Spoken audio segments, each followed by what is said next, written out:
যেহেতু বাকি হয়ে গেছে তাই একটু জানাই দেওয়ার জন্য কিন্তু আজকে এই আলোচনা। যাই হোক, আমরা সবাই জানি নির্বাচন আসে যাক, জয় পরাজয় সবই আছে, তাই না?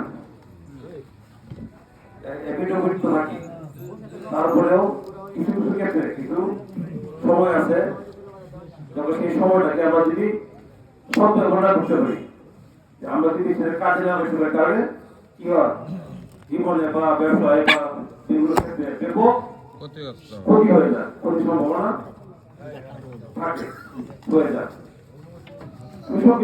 আমরা জানি সবাই সারা দেশ বিদেশের জরিপগুলা, যারা ফেসবুক দেখেন, টিভি দেখেন, যারা পত্রিকা পড়েন, তারা ইতিমধ্যে সবাই জানেন যে দেশি বিদেশি যে জরিপগুলা হচ্ছে সেখানে পূর্বাভাস বিএনপি ক্ষমতায় আসবে এবং দেশের প্রধানমন্ত্রী তারেক রহমান।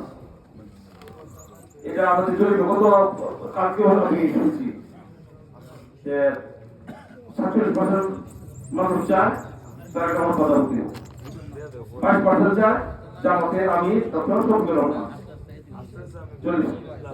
জরিপ আজকেও টিভিতে শুনলাম